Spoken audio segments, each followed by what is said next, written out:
Great to see you all. Thank you for being here. I don't know why these front pews are left empty, but if anybody wants to move up and be closer to the action, you're welcome to do that, okay? If not, Chris and I will work across this. So, welcome to our session, Leaders Building Leaders. I'm blessed to get to work with a lot of folks, a lot of really wise and smart folks, and every now and then you get to work with somebody that you also admire and admire deeply. So getting to work with you, Chris, is just an honor for today. So thank you for joining us. Chris Harrington from the Ordway in Minneapolis, St. Paul. Thanks, John. So just as we start, there are all sorts of sessions going on right now, right? There's music as global diplomacy. There's how to raise $1 billion in 10 days. There's a lot of things going on up and down the hallways. So could we just check in with you? This is being streamed, so we'll pass some mics a little later on, but I think for this little bit, we're okay. Just why be in this room? Why be in this room and not one of those rooms? Anybody? Huh? Being in this room actually gets me into that. Okay, what else? Why be in this room today? Younger? Younger workforces emerging into the field. Terrific. Thank you. Why else be in this room? Yes? I'm in a small market with a small budget, so my executive directors are always young people, that hopefully will go on to do great things in large organizations, but, they need us to build them up, and I need to help them not burn out, and I need them to train their replacements. So excellent. Thank you. Then you're in the right place. Anybody else? Why be in this? Kate? Post-pandemic is weird. We're here, but it's pretty weird. Hi there. How are you? Good to see you. Why else be here? Yes? I think supporting people is the foundation that makes everything else work, whether it's raising $1 billion or selling tickets. So it's the foundational thing that makes everything else tick. So one of the beautiful things about coming together as colleagues is you get to hear phrases like this. Could you just say that again? Supporting others. Supporting others is the foundation for achieving everything else. Supporting others is the foundation for achieving everything else. So please, as we go through this, Chris and I will offer some stuff. Pay keen attention to what you're offered from your colleagues. Pay keen attention to what you're offered from your colleagues. That statement alone is worth your trip here. So thank you very much for that. Anything else before we start? Going once? Okay, well, Chris and I learned a long time ago that your fee doubles if you show slides. So we're going to show some slides. We have to find the clicker, though, because... All right, so you know the general theme we're talking about. Our objective for today is pretty simple. It's simply to have a conversation. Simply to have a conversation. Anything useful that ever occurs begins with a helpful conversation, a useful conversation. So we'll talk some, you'll talk some. We've only got 75 minutes, so we'll push through. However, Chris and I have no obligation from 12:15 until 1:15. Correct. So if you want to stay with us and stay with your colleagues and have a conversation, go deeply into any particular reality back home, or you have an overriding question, we're going to stay in this room until 1:15, so we're here for that additional hour. So for goodness sakes, if you've got something you'd like to probe a bit further with your colleagues or with us, be sure and stay with us, because we'll be here. And we would just ask that one or two out of the 50 or 60 who stay would agree to bring us some water and some food. Other than that. So the objective is to have a helpful conversation about how leaders build other leaders. So what's the essential step? What's the foundational step? What's the foundational step for making sure that other people that you're blessed to work with actually develop the leaderful capacities necessary as you talked about in that new generation? This is research from the Center for Creative Leadership. If you don't know CCL, headquartered actually in North Carolina, good state to be from, $350 million nonprofit, works globally with the for-profit sector, nonprofit sector, NGOs, etc. They have offices in Dubai, in Singapore, in Brussels, Colorado Springs, Greensboro. 25 years of research told them this, that if you actually are earnest, if you're in charge and you're earnest about other people developing into leaderful individuals, this is what you've got to do. So this is going to be the core of our conversation today, and we'll look at some examples of this. So I would urge you to trust the CCL leadership, yet we're going to share just a little bit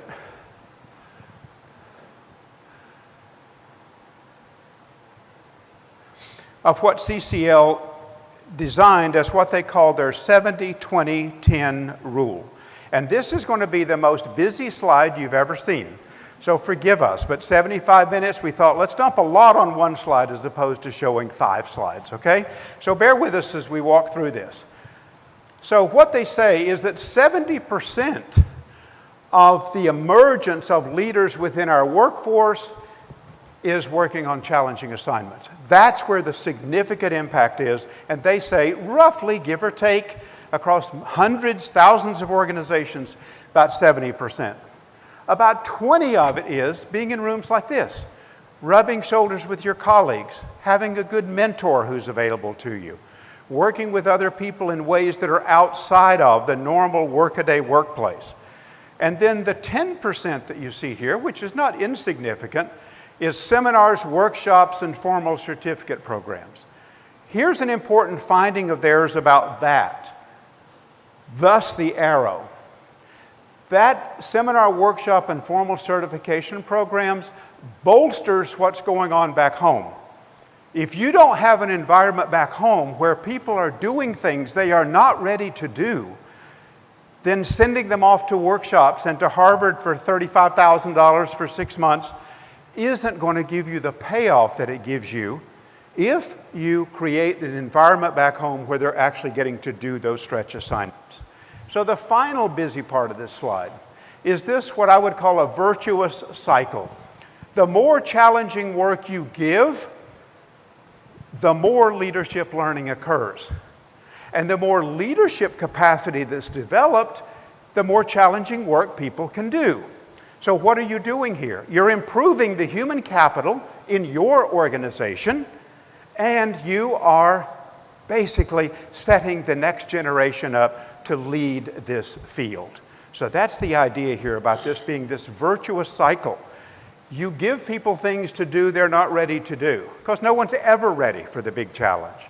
Raise your hand if you ever were, right? People aren't ready, but they take that assignment. They take it earnestly. And with your guidance and support, what they do is move forward, and as they're moving forward, they develop their leadership capacity, and good work gets done.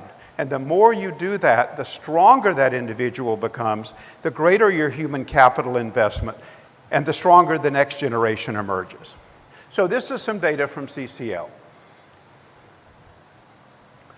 We've got some data of our own. I think this is reinforcing. This first 5 minutes is really about case making that you're in a room that matters this morning, okay?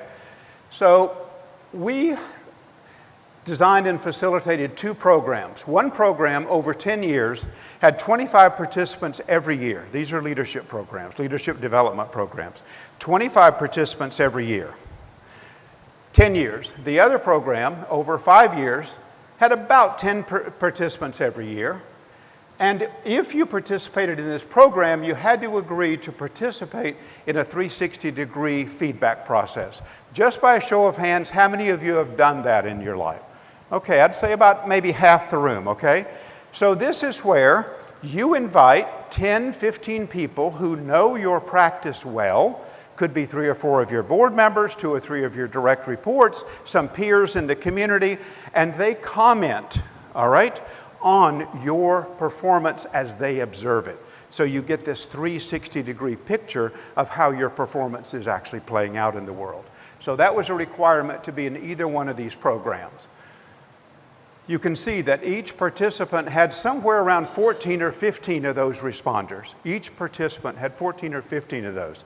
So we're looking at data here from 300 participants and about 4,500 responders, and it's longitudinal. In one program, it's over 5 years, in one program, it's over a decade.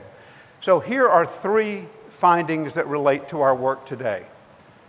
The ability to delegate responsibility to others consistently ranked at or near the bottom, never higher than 5th from the bottom of the 58 leadership competencies measured by the instrument.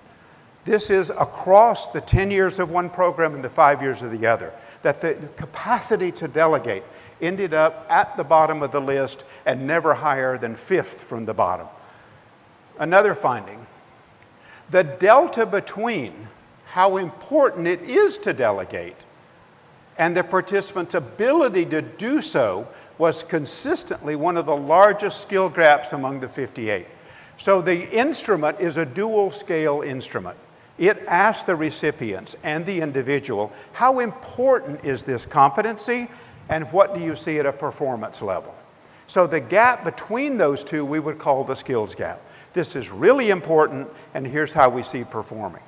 So for the Emerging Leaders Program at the League, which is the second of the two programs, for their self-rating, delegating to others was consistently the ELP participants' largest skills gap. This isn't judgment by others. This is their perception of how important it is to turn to another person and say, this is of real significance, of real consequence, and I want you to lead this forward. They know it's important, high on importance, and their self-rating was creating the greatest delta at all between any of the 58 competencies. I know I need to do it. I know it's important to do it. I know it's important for the field, for my organization, for the artistry, for the community. However, my capacity to do that I rate as quite limited. So that's some data that I hope positions the discussion we'll have today as worthwhile. So now, I'll turn it over to Chris. Thanks, John. And I'm actually going to start at the podium, if that's okay, and then I'll come back for our conversation. Okay. Thanks.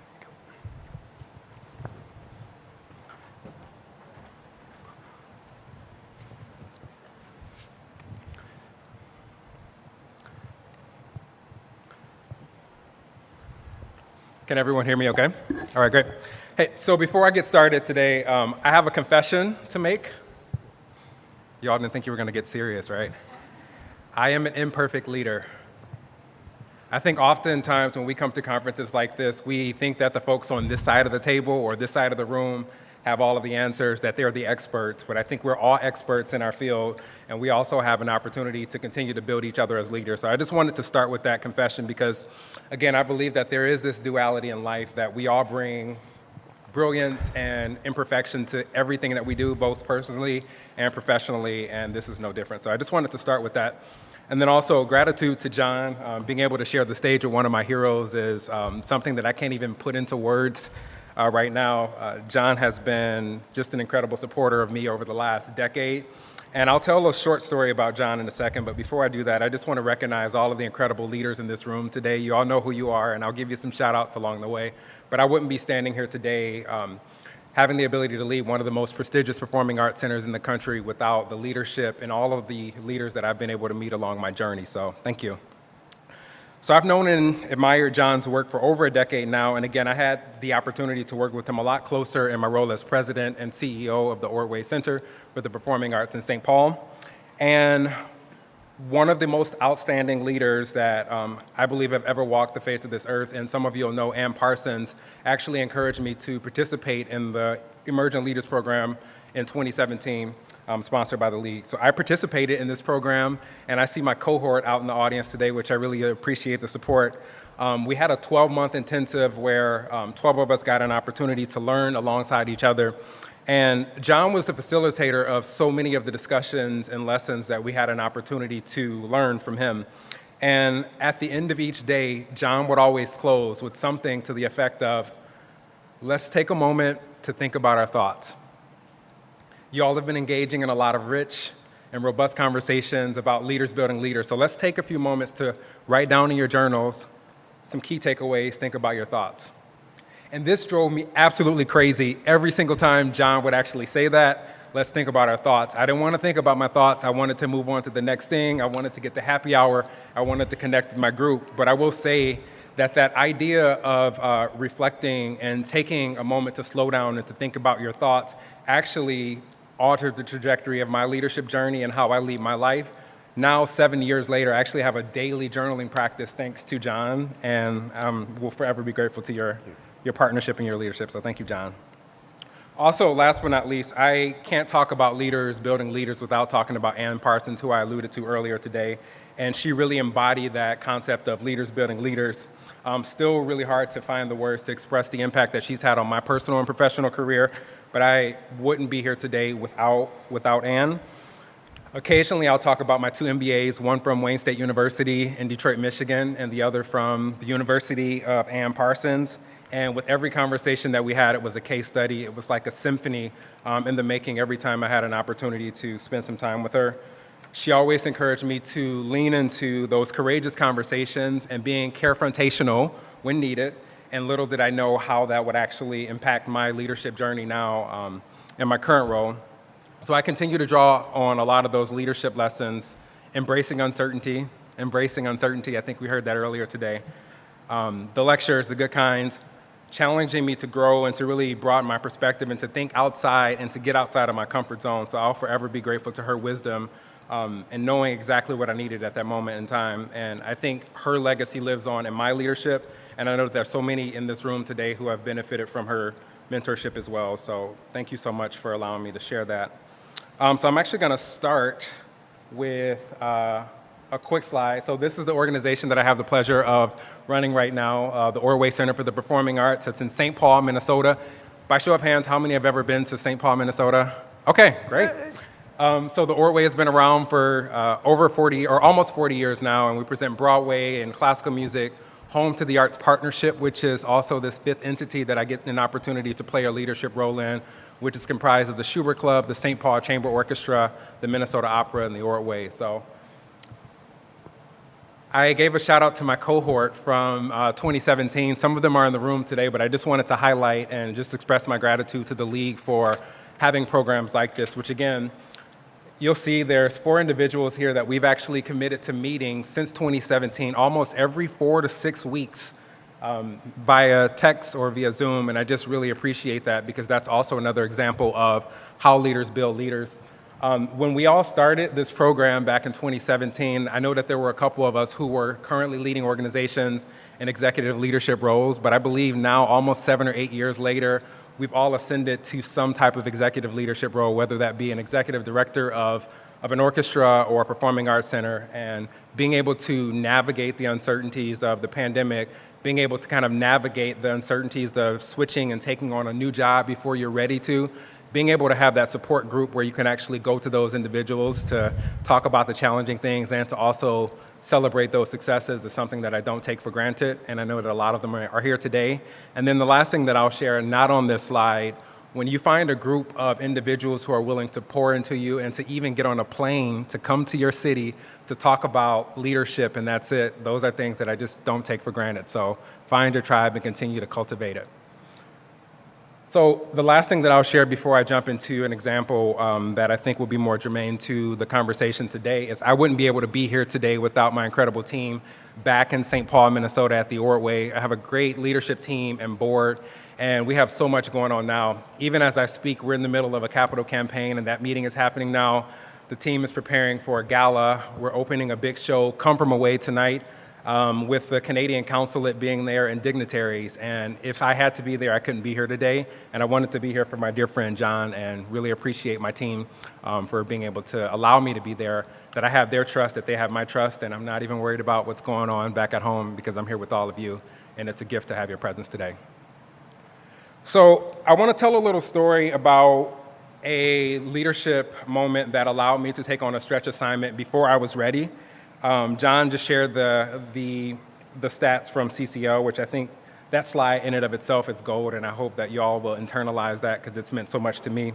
My leadership journey and the opportunity to experience high-stakes situations prepared me to lead, again, one of the most prestigious performing arts centers in the country, and I just want to take you back to a stretch assignment that I believe altered the trajectory of my leadership journey. So there are a lot of people here that are familiar with the Detroit Symphony Orchestra. I had the opportunity to work there for almost 10 years and had an opportunity to lead this project called the Cube. Before it became the Cube, it was known as the Music Box, and this all happened in 2003. Some of you were able to go to the League conference a couple years ago and maybe even recently with the Midwinter's Manager Conference. But this was a project that I had the great privilege of taking on.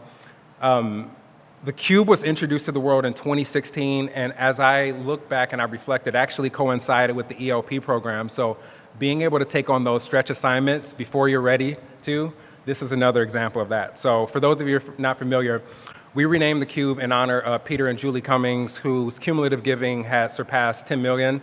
And we know that in our society today and in our organizations, having this type of generous support is so important. So wanted to just give you an update. Of that 10 million, 3.5 went to support the Cube, which I had the opportunity to work alongside some incredible individuals to bring to life. And I just wanted to share a few highlights from that. So we presented well over 1,000 guests from all over the country, from Los Angeles and Iceland to Macedonia and Detroit. We quintupled our audiences from 1,700 to over 10,000 over the course of 4 seasons. And the Cube presentations drew half of its audience from Gen X and Millennials. So that was really important for us to, I always say that if you didn't grow up with the tradition of coming to places like Orchestra Hall or your orchestra, or if you didn't get exposed to it by someone who you like, know, and trust, the likelihood of you actually interacting with it is slim to none. So this gave us an opportunity to meet people where they were and to also get them connected to something that we ultimately wanted them to do. So just a couple highlights from that program. 45% of our audiences were new to file. Our new-to-file buyers, interestingly, converted into our classical buyers at a higher rate than any other product line at the Detroit Symphony Orchestra, which I think is fascinating. And then over the course of those 4 seasons, we ended up developing a program because we did a lot of market research and data on our entire market, ended up mirroring almost to the percentage the audiences that we were attracting to the audiences in which our orchestra resided. So that's something that I'm really proud of, but it really took a lot of intentional work. So I share this example as something that I had the pleasure of doing before I was ready, and I remember the conversation with Ann Parsons and Peter Cummings, who is our board emeritus, or was our board emeritus at the time. At that breakfast, Peter looked at me and he said that you should only be limited by your imagination. You should only be limited by your imagination, and being able to have Ann vouch for me, even before Peter knew who I was, I didn't want to let Ann down. So that was something that I really, really took to heart. And I believe that this was the stretch goal, first because I had to articulate a vision for something that didn't yet exist. I mentioned that before it became the Cube, it was known as the Music Box. And that's something that, again, had been around for almost 10 years at the time.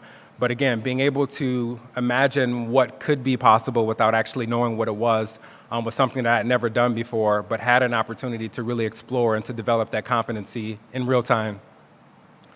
It was also a stretch goal because in addition to imagining and envisioning what it could be, both from a creative standpoint and also a programmatic standpoint, is that we had to create sort of earned and contributed revenue to support that. We all know in our work on a daily basis that we don't have artistic excellence without financial viability, so being able to create that business model and to get others to support that was really important. It was also a stretch goal because I got an opportunity to co-create all of this with my fantastic colleagues at the time at the Detroit Symphony Orchestra.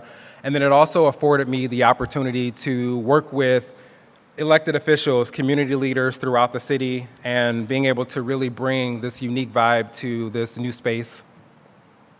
And then last but not least, it gave me the opportunity to present in high-stakes situations. So we were always seeking funding, so being able to go and to sort of demonstrate that impact that we were creating for our community was always in a high-stakes situation because we needed money to make it sustain year over year. So I share that as a stretch goal and high stakes, which goes back to some of the research that John just shared. And it was high stakes in my mind because, again, it was a legacy-defining moment for Peter, who I just mentioned earlier, whose cumulative giving topped 10 million. And I didn't want to let Peter down. Also high stakes because some of you have been able to follow the Detroit Symphony Orchestra, and you've probably heard this 1 or maybe 1 million times, that we had aspired to be the most accessible orchestra on the planet. And I will say that that was our moonshot, but there were so many people that actually bought into that. So in our day-to-day work, how could we actually calibrate our efforts to ensure that we were advancing the mission and the vision of the organization, but also even beyond that, in your daily work, how were you contributing to that big, hairy, audacious goal of creating and contributing to the most accessible orchestra on the planet? Again, I can't state this enough. Because Ann vouched for me to folks who didn't know me or didn't know my pedigree or even know what I was capable of, I didn't want to let Ann down. So that created a high-stakes situation almost on a daily basis. And last but not least, this was a career-defining moment which allowed me to take on additional stretch opportunities and assignments within our organization and even out in the community. So again, I can connect the dots back to where I come from to where I am now, and wouldn't be here without that stretch assignment. So as I close, and I know we're gonna have a really rich conversation today, I would just ask you all to think back to a time where someone gave you a challenging or a stretch assignment. No, really, I want you to do it now. Think back to that time where someone gave you a stretch assignment before you were ready, took a chance on you, believed in you before you could believe in yourself and you knew what you were capable of. I know that in that journey, there may have been a lot of successes, there may have been some failures, or as I like to call them, opportunities of learning. So in closing, today I ask of all of us, what are we doing proactively to ensure that the leaders of our field today, and also those leaders of our field 10 years from now, are actually being set up for success? Are we delegating? Are we providing growth opportunities to take on those challenges that will likely continue to get even more difficult when you think about a lot of the headwinds that all of us are facing now? What are we doing today, now, over the next 30 days to build the leaders around our organization, in and around us, but also the leader inside of us? And I truly believe that we actually have an obligation to pay it forward because someone took a chance on us, someone gave us a stretch assignment in a high-stakes situation before we were ready, and we also owe so many people that opportunity to be able to learn and to contribute and to posit into their toolkit that will allow them to be leaders in the future. So with that, I will turn it over to John, and I think we'll jump into a conversation. So thank you for your attention and your time today. Could you advance one slide? Yep.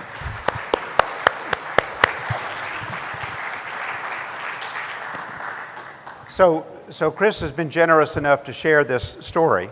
And I'd love it if we could get some questions from you all about this. I selfishly have two. I'm going to start with one of them because as you were speaking about it, particularly that first part about the responsibility you had, what was your title at the time? Titles were a very interesting thing at the Detroit Symphony Orchestra, and I would say in the orchestra world in general, but it was the managing director and curator of At the Max. Okay, managing director, curator at the Max. You weren't the executive vice president in charge of all things global or anything like that? I was not. I would actually even argue that I was probably, I think in our structure there, just a director level position. Yeah, so I think that's really important. Not just, but director level position. So my position. first question, and then let's take some from the group, is when you showed that first slide about the stakes, you talked about your job that Peter and Ann gave you. The first part of that was your job was to actually articulate a vision for this thing that didn't exist. Then you needed to do the strategy. So it wasn't like, here's the deal, here's what we've got, here's what we envision, here's the strategy for it. What we want you to do is implement. They wanted you to actually do the generative work. So I just wonder, my question is, I think, pretty fundamental. What were the feelings at that moment when you were handed that? The whole part of articulating a vision, evolving the strategy, making sure the revenue was there, it sounds like a hell of a lot. And I just wonder, knowing your position at the time, just let us in on what were the sensations like at that time, knowing this was something beyond where you'd been before? Yeah, well, I will say, thanks for the question, John. It was a hell of a lot, to use your words. It was somewhat of an emotional roller coaster. I would say when you have someone who you respect and who you have even tried to emulate your career after to really believe in you, again, before you believed in yourself that you could actually do this, that level of trust and, again, not wanting to let her down was always top of mind for me.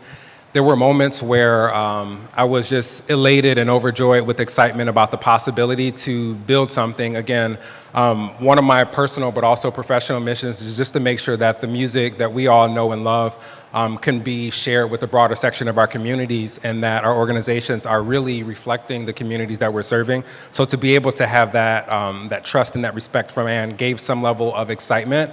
But just being quite honest, it was also terrifying, being able to do something that you hadn't done before, shifting a job that you kind of fell into a situation where you were comfortable doing that, but also taking on something that had never been done before within a traditional organization. So there were some moments where I doubted myself. I started my presentation today with just saying that I am an imperfect leader, because I think sometimes we get to these positions and we expect to kind of be perfect and have all the answers, and everyone kind of expects you to know everything, and that definitive playbook doesn't exist. Where our organizations and our orchestras need to go into the future, again, we have the ability to actually co-create that. So I'm always going to sort of share that in a vulnerable state, that again, I didn't have all the answers, but I knew that the team around me could actually help me support that. So that whole concept of like imposter syndrome, jumping into something before you're ready, is something that I don't think we talk enough about. But I believe that it's critical to getting more people to take that plunge and to take on those stretch assignments, so that we can go back to that virtuous cycle that you were talking about earlier, John. So selfishly, I'm going to ask a follow-up. And these aren't rehearsed questions, by the way. We didn't sit someplace and say, okay, I'll ask you these 4 things. So, being terrified, I think we all know that sensation, yet needing to still function. Just explore that a little bit with us, because you said at moments I was terrified, yet you still had to function. So what's that like? So John, before I answer that, has anyone in this room ever been terrified to take on a stretch assignment before they were ready? I just want to make sure that. Okay. What I would say that taking on something that you've never done before is a lot easier when you know that you have a great team around you to support you in that process. And one of the things that I really appreciated about taking this on before I was ready, despite being terrified and excited, depending on what time it was, knowing that I could always go back to Ann, or I could go to a colleague, or Nikki or Michael, who are in the room today, to ask for support, to ask for thought leadership, to ask for thought partnership. No one has gotten to where they got in life, regardless of where you are within an organization, without having an incredible team around you. And being able to surround yourself with people who can actually support you, help realize that vision, definitely makes it a lot easier in those moments where you doubt. Great. And when people see what success is, and if you can figure out a way to kind of connect your vision to the larger vision of the organization, or find those points of synergy with another team or something that excites someone else, it just helps that process moving forward. Great. Thank you very much. Okay, questions from you about the story Chris has told. And I've got a microphone. We get. Thank you. Less about the story, but more about a word that you use. Could you go into a little bit more detail about what carefrontational means to you? Yeah, so I use that often in air quotes. So it's carefrontational, kind of a combination of care, but also confrontation. And for me, I think sometimes when you step into a position of leadership, you think that everything is going to be perfect. And I believe that leadership is a choice, but there's some really great moments that come as a part of being a leader in any capacity, right? But then there's also some things that come along with leadership that aren't so glamorous.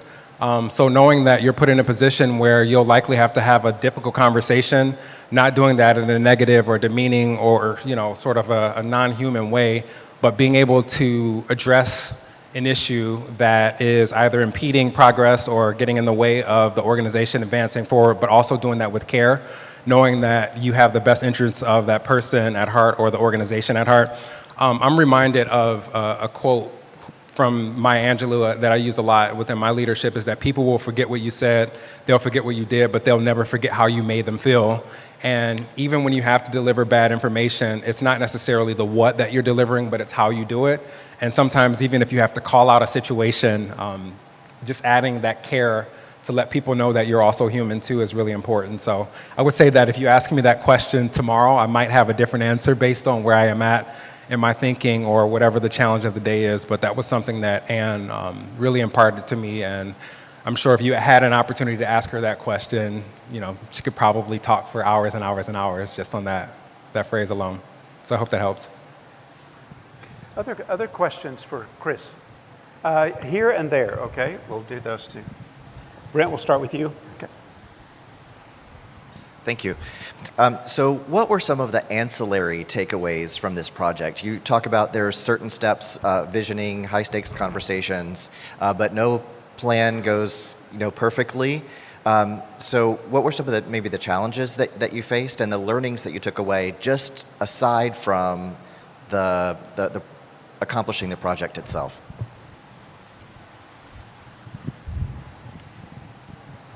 So thank you for the question. So I showed you basically in 2 slides what had happened over the course of 5 years. So there were definitely challenges along the way.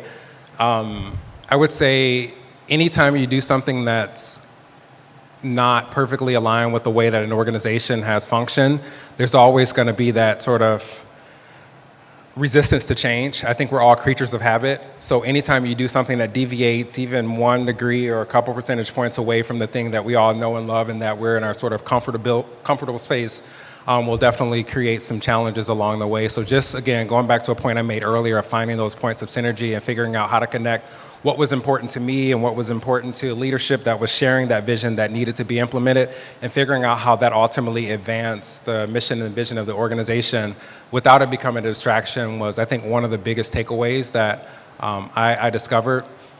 Also, I would say one of the big takeaways for me in that project was, again, that no one achieves success alone.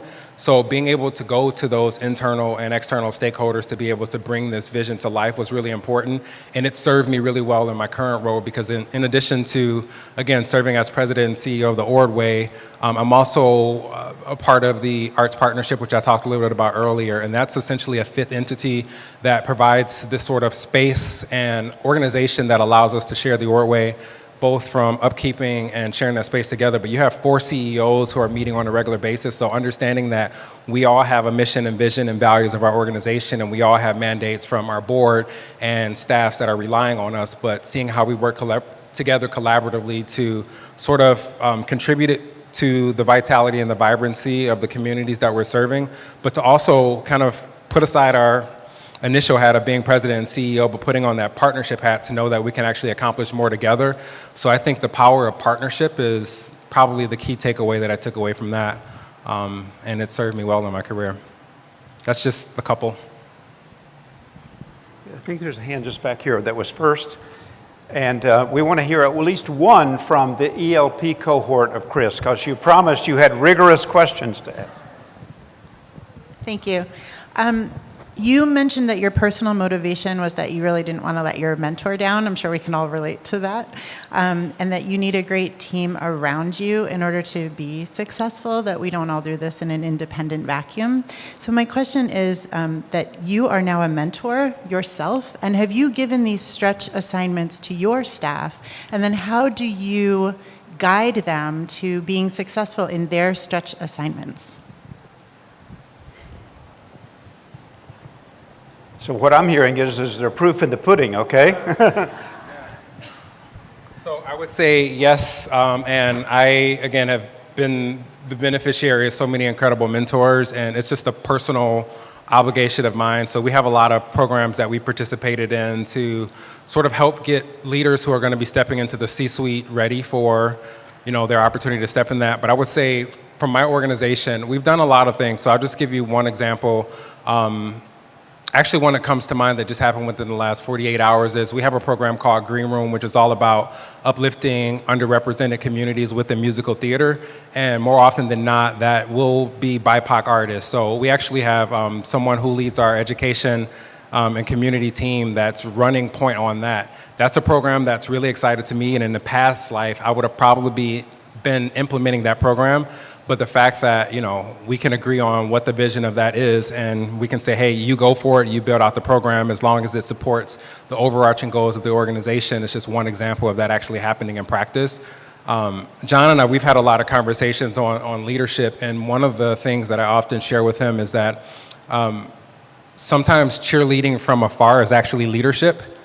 I think sometimes we actually have the the willingness to let go of something and to delegate, but check in on it like every single day, so it's not really delegating or not really trusting your staff. And I believe that leadership is a learned skill and delegating is a learned skill. So the more you give up things and not have to go back frequently to check on them, obviously you want to trust and verify, but the moment that the team that you've entrusted an assignment to feels that you don't trust them, they're not going to go to bat for you. So I can give you probably at least 5 or 6 other ideas.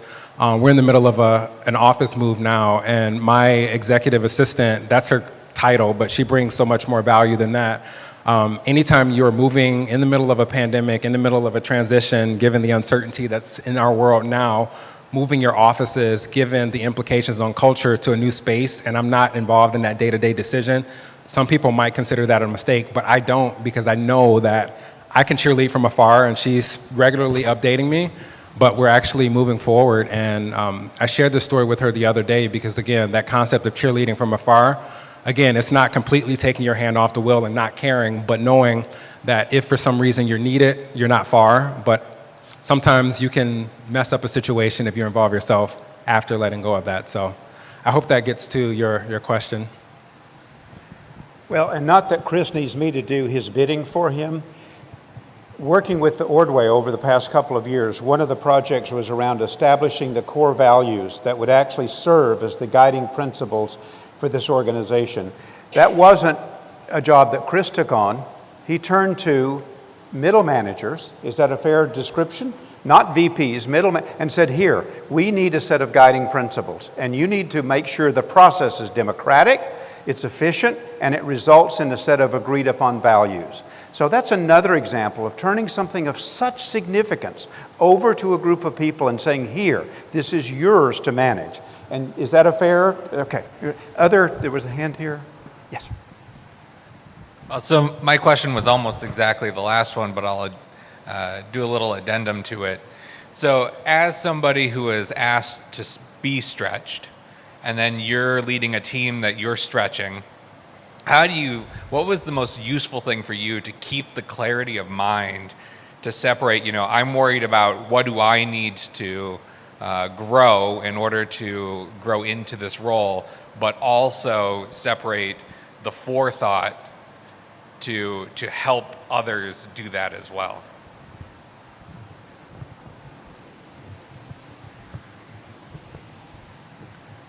So if I'm understanding it correctly, it's being able to manage the day-to-day, but also having the forethought of, sorry, can you repeat the last part of the question? Yeah, so basically you're thinking about how you're stretching yourself, Yep. but also the forethought thinking ahead and stretching others at the same time. How do you Yeah, that's a great question.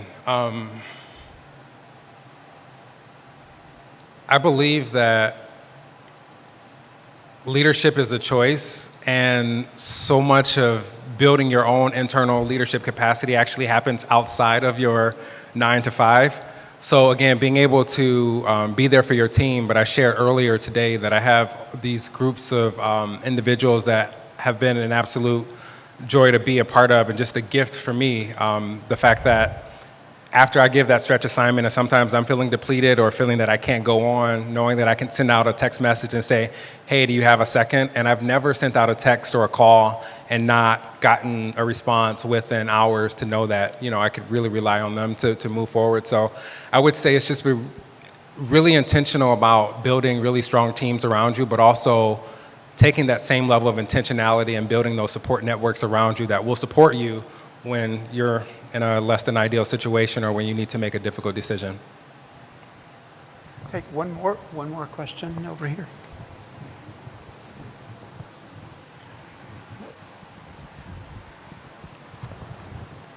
Building the team, I so identify with, and supporting that team. But I'm curious, as I look back, a couple of the major mistakes I made was not getting rid of a key team leader or a team member who was harming more than building. And I was wondering how you have handled that type of situation. Great question. Yeah, that's a tough one, and I appreciate your vulnerability and just sharing that. You know, you haven't always gotten it right. I think sometimes when you step into roles like this, particularly as a president and CEO, oftentimes you inherit a team, and I've seen some leaders get it right, and I've seen some not do so well, where they actually go in and clean house immediately and say, I need my team, without really minding the collective wisdom that is already at that organization, and kind of understanding the landscape and what's working well, kind of doing an assessment. So I would say for me, being able to step into this role, it was going in kind of going on this sort of 90-day tour. I'll just tell you specifically for the Ordway, I had an opportunity to meet over 100 people within the first 60 days of actually starting, which not sure that we could actually replicate that now, but it gave me an opportunity to go on this listening tour to kind of understand what was going well, what those opportunities for improvement were, and then if there were things that didn't necessarily align with the way that the organization was going, then we had those conversations about maybe intentionally and carefully transitioning some folks away, just to make sure that they had an opportunity to do something else that may be more meaningful to them. And then for the folks who were willing to, you know, align with some of the conversations that we were having, being able to support them in that way. But I think for me, establishing clear expectations about who we were as an organization, where we are, where we're ultimately trying to head, and just making sure that the team was willing to support that vision was really important, but also not doing it with kind of an iron fist, really going and then listening. And again, earlier today I shared that we're all subject matter experts in some capacity, and sometimes people will look to leaders to have all the answers. Again, those playbooks don't exist anymore, so I think it's really incumbent upon us to really leverage and lean into the collective wisdom of the team. But when there is a personnel or an issue that is breeding toxicity within an organization, addressing it sooner rather than later is always better. And it's been my experience that you never regret doing it. The only thing that you regret is not doing it sooner. And actually, that was a lesson that I, believe it or not, got from Ann before stepping into this role. And I won't give you the full extent of that conversation, but it was one of the last conversations I had with her before she passed. And it was a lesson that I would really need to lean upon, you know, 2 years into my tenure when it came to making difficult decisions. So I hope that helps. And it's fair to say, Chris, in response to the question and your own, and speaking from your own experience, you made those hard choices and made those changes. Yeah. And you have to make those decisions, and they're not always easy. You know, one of the things that I often share, and I think I mentioned this earlier, is that leadership is great when leadership is going well and when, you know, you're selling tickets and when you're hitting all of your goals and your targets. But when you have to deal with someone within an organization who's breeding toxicity or working intentionally to undermine you, or working with a governing body that isn't supportive, it really sucks. But being intentional about hopefully changing that situation and getting support to get you to the other side is really important. And it's something that I'm really grateful for, having a great board and a great team. And I know that that's not the case everywhere. So the final question I would ask you is, there were three individuals, yourself, Paul, and Eric. Those individuals had never been CEOs of organizations before. And now one is running, as you pointed out, one of our nation's prestigious presenters. One is running a major conservatory, and one actually succeeded Ann in running the DSO. So my question is, and it may seem obvious, would you make a correlation between that fact of where those three people are in their first-time CEO roles and Ann's approach to leaders developing leaders? I don't want to make that correlation, but I'd like to get your sense of it. Yeah, I'm obviously speaking from my perspective and looking at that. So I would definitely say that there is a direct correlation. I think Ann was very intentional with building leaders and knowing at some point she would no longer be running the organization. So I think later in her tenure, there became sort of a very intentional effort about succession planning. And obviously we know a lot more now than we did before. But I would say that she was very intentional in making sure that you know, the folks who would ultimately succeed her were set up for success. But we also had conversations about, at some point in our organizations, and John, we had a similar conversation today, that at some point you're going to reach a ceiling, or you're going to reach a point at which you're no longer able to grow within your role. So either you're going to wait and sort of stay in the same position for 5, 10, 15 years, or you're going to have to move on to another, opportunity to continue to grow, at that speed that you were, growing prior to that. So I would say that she was also really intentional about that. And we had a lot of conversations about, at some point, you're going to get a call and you're going to get an offer that you can't refuse. And didn't know that at the time, but that day did come, and she was right. So I would say that that's probably the same with Paul as well. Great. As Thank Eric. you. So I would definitely say that there's a correlation. And I would say for me, one of the takeaways is sometimes we're only willing to invest in our staffs to the extent that they can add value for our organizations. Sometimes we have fear that if we invest too much that they'll actually leave. And I actually think that that's a big, big, big mistake. Because if you don't invest and they stay, that also can create some issues. But I think looking at the broader ecosystem, knowing that at some point they may come back around, it just really is incumbent upon us to develop the leaders around us, because someone took a chance on us, someone believed in us before. Again, we were ready. So again, I believe we have that obligation to continue to build leaders and to take very intentional efforts that will allow our organizations to thrive beyond our tenure within our organization. So I know that there's a lot of things that are well beyond our control, but I think sometimes, we have a tendency to only want to see things succeed or thrive when we're there, and then we move on to the next thing. But what are we doing intentionally to ensure that our organizations can navigate, again, with today being very, very fresh on my mind and the headwinds that we're facing?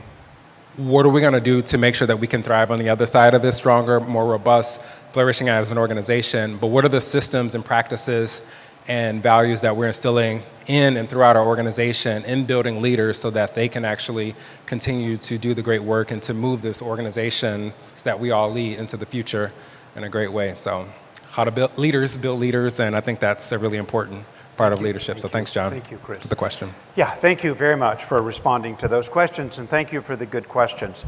I'm reminded of something I came across in Chris and I putting this workshop together, and it's just a rhetorical question that I think serves us well, and we can just keep it, as the proverb says, in our hip pocket or our vest pocket.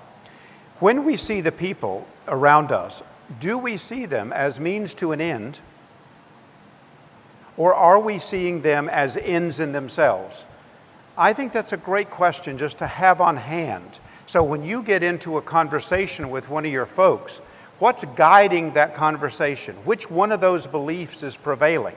This person's here to get ABC done so we succeed at this, or this person is an individual who is an end in themselves, to which I have a responsibility and my institution has a responsibility. So I think carrying that question is worthwhile. So why don't we do more of this? So this is sort of the content part, okay? Why don't we do more of this? So there are some reasons that the experts say, these are great stories, but what gets in the way? Perfectionism. Perfectionism is driven by one of two things, right? Either you're pursuing excellence or you're trying to avoid mistakes. But one of those two things drives perfectionism. What do we know about perfectionists? It seldom produces better outcomes than people who don't self-declare as perfectionists, right?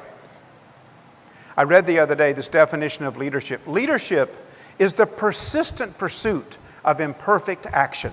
The persistent pursuit of imperfect action.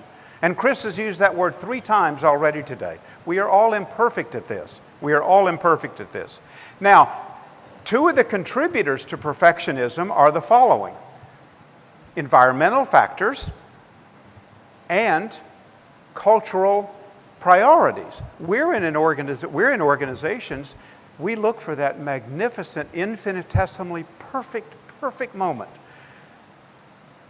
that artists can create that allow audiences to transcend the place they are and go somewhere else. So it would be natural that there would be a degree of perfectionism within our field.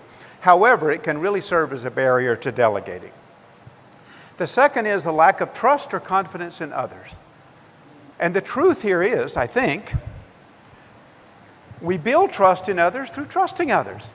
So we got to take a flyer. I know they're not ready, but boy, do I know they're committed. And what I'm seeing are examples of what they possibly can do and my job now is to trust them. And the only way I will learn whether that trust was well placed is through the experience that we have next. So we develop trust in others by trusting others. A third, I can do it more quickly. I can get it done. The world moves fast. This has to get done. Yes, you can get it done and do it more quickly, but at what cost? At what cost? What are you not doing that you could be doing? What are you not doing that good? So Chris, as I'm understanding it, and I don't want to overstate it because I tend to do those things, you're here because you are trusting people to do things back home that you would normally be in charge of. So that's what we mean by, I could do it, but I wouldn't be here with all of you. I would be back there managing those projects, the gala and these other events. So I can do it more quickly, yet at what cost can I do it? And the fourth is a real felt sense of, wait a minute, do I really know how to do this? Do I know how to work with a person in a coaching relationship that actually will make sure that their chances of success are really increased because of what I can contribute? So coaching is a learned skill. Coaching is a learned skill and absolutely necessary, and Ann was one of the best at this, I would say, right? Chris is becoming one of the best at this, about coaching other people. He didn't just tell those 4 middle managers, go off and do the values, right? Stayed in a relationship with them, stayed in a relationship with them. So these are some barriers.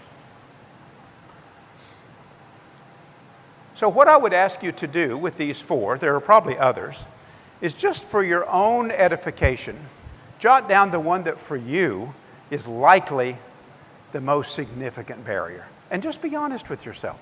You like things to be perfect. You don't like messy stuff. Then just say that to yourself. Just jot that one down. Or you really have a hard time. Others have to build their trust with you before you trust them, so maybe that's it. Or maybe you just have never been in the coaching. You're good at command and control, but actually coaching another person, something you've never done before. So just be honest with yourself and choose one of these as the one that for you that would be more significantly difficult than others in creating a barrier between you and more delegation. So overcoming the barriers, quickly. Make sure when you're making assignments you are clear. This gentleman here, I didn't catch all the names, you mentioned clarity. Clarity matters. Yeah, I'd sort of like you to work on this a little while, and if you could work with Bob and Sue on this, that would really be great. I'm going to be out of... That's bullshit. You need to be clear. We need clarity and shared understanding. How do you know if it's shared understanding? Because when you say it, you say, now, what's your understanding of that? That's when you know you have shared understanding of the project that you're inviting someone else to do. And remember, the feeling terrified, the intimidation factor in these moments is quite high. That's why you want to make sure that we do this, right? We make sure that we're clear and we have a shared understanding of what's ahead. Focus on outcomes, yet lightly touch on process. It doesn't help the leaderful development others to tell them, I want you to do this project, and then tell them how to do it. They need to figure that out. It's like the great Richard Hackman, who just passed away 6 or 8 years ago, wrote so much about teams. He called it equifinality. In the end, it doesn't matter how, it matters that we achieved it, right? So give these people agency by letting them figure it out, but you focus on the outcomes. We need to see A, B, and C. We need to see A, B, and C. And stop there. And then open up a conversation, as opposed to telling people how to achieve A, B, and C. Facilitate access to information, resources, and individuals. Make sure this person has an open sesame to make sure they can find out all the things they need to find out. Open doors for them. These, very important. Communicate your support for this effort. Communicate it, say it. And I support your pursuing this. Because my belief is, make sure you're stating those words. Make sure you're stating your support for the individual. And coach through strategic questions. So what's a strategic question? So here's the absolute worst question you can ask.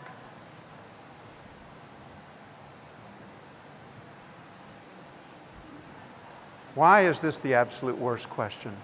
Because it makes it all about you and not them. This makes it all about you. The second thing is it presupposes you have what they need. It presupposes you are the one with the answers. It can be highly arrogant to assume that you have what they need. And the third thing this does is it reduces the agency of the very person that you want to go out and achieve great things. So this is a question you don't want to ask. And I have watched this, and I've been doing this for a long time. I've watched CEOs do this. Somebody will come in, they're working on something, and they're busy. They've got 3 phones going, and this goes, okay, Joe, how can I help? First response. So don't let that tendency, sometimes our values and our tendencies collide with each other. Our value is to invest in other people, yet our tendency is, right, to make them dependent on us. So make sure that we are noticing the tension between our values and our tendencies. So what are some more helpful questions? This is from Forbes from not too long ago. How are you seeing this project? This is a brilliant question. Not because I put it up there, it's just a brilliant question. Because it is porous, it is open. The responder can take this anywhere. Wow, I'm seeing this as the most intimidating thing I've ever done. Wow, this is my first chance to work in a cross-constituent way. Wow, this is so aligned with the work I'm doing at my faith community. You don't know what you're going to discover. That's why you ask an open, porous question. How are you seeing this? They will tell you things that you couldn't imagine, right? So how are you seeing this project? What would success look like, feel like for you? We know we need the strategic plan on the dock in 6 months, okay? But what would success look like? They will say things like, wow, I would want everybody in the organization to feel closer to one another than they do now. Still the same outcome, but that's why you ask them these questions, is to get their views, because they have views. And sometimes we forget that wherever somebody sits, that's their view. So they have views on this. And sometimes we mistake our view from the truth for the truth, and then there's everybody else's view. So what would success look or feel like for you? What's your experience telling you?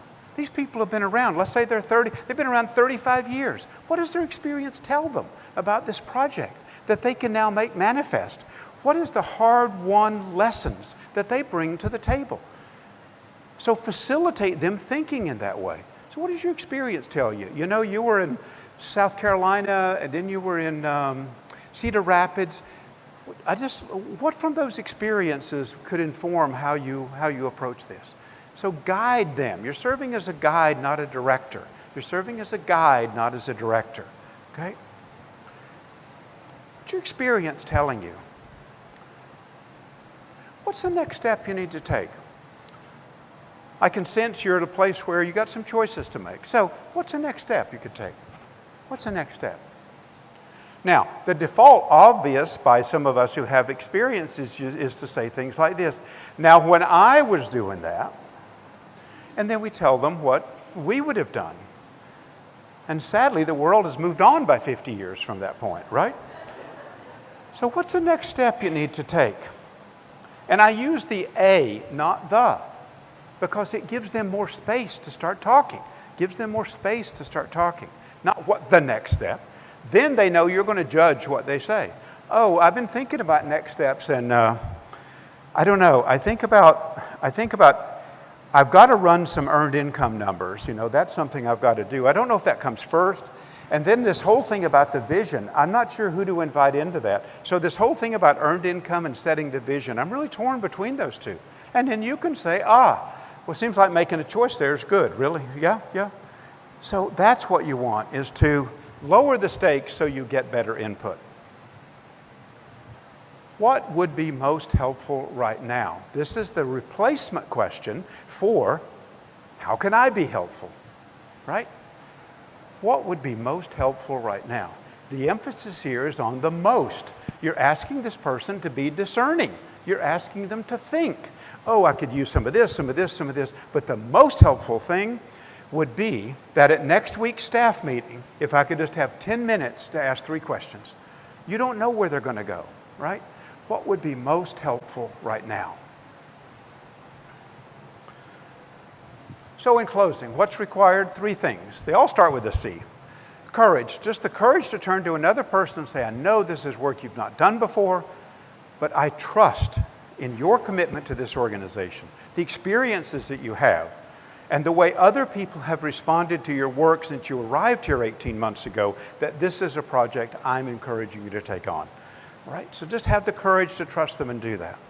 The second one is this thing that this gentleman mentioned again, clarity, clarity, clarity. They have to make sure they understand in an unambiguous way what they're being asked to do. That forethought you spoke about. You've got to give that some forethought. Give this conversation some forethought. Clearly delineate for them what the outcome is. Light on process, heavy on outcome. And then you can turn to them and say, so Chris, are we clear on that? What's your understanding of that? And he says it back and says, yep, we're there. That's it. And the third one is the coaching. The third one is the coaching.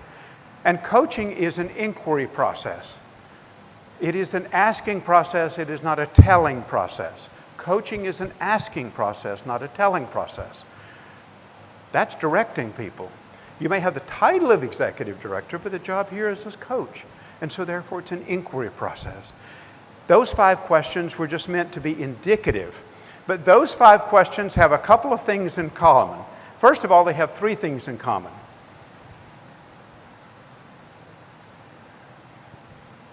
They are not yes or no questions. Yes or no questions have little validity in this leadership learning work. They have great validity in other ones, right? Yes or no is very important. If there's a fire at the Marriott, is the exit on the left or the right? On the left or the right? You need a yes or no, right? So there's time for them. But they are not yes or no questions. What's the second? They are focused yet open. I know that sounds like a contradiction. They are focused yet open. We know we're talking about your view on the project. We know we're talking about success. We know we're talking about someone's life lessons they can bring to this. But we're leaving them open yet focused, okay? And the third one is the responder, this person you're trusting in this work, are the sole authority over the response. They are the sole response. You can't argue with their response. Their response is their response. How they're seeing it is how they're seeing it. How they're feeling about success is how they're feeling about success. So you get to listen to hear, not listen to judge.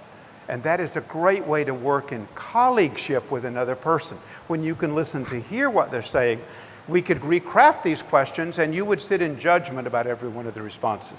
This way you can hear and you can enter into a dialogic relationship with this person through this kind of question. Stay away from yes or no questions. Be focused yet open, and make sure the questions are posed in a way to that individual is the sole authority over their response. So, offer these up. There are some, I think, really, really good resources. I'm assuming the League will post these. These are really, really great resources. I trust all of them. And we have to filter through stuff in today's world to find the stuff that really works, right? And then on that next slide is just, I know some people are taking pictures of that, is just our contact information, which is in that next slide. So we've got 2 minutes. Chris, closing thoughts before we let everybody go. Well, I just always like to start and end with gratitude for sharing the space. There were like 5 other sessions that you could have been at today, including the one about how you raise $1 billion. I would have probably been at that one, but you're here today. And John, thanks again for the opportunity to share today. One of the things that I want to just respond to is, John, I saw your one of the worst questions is, how can I help?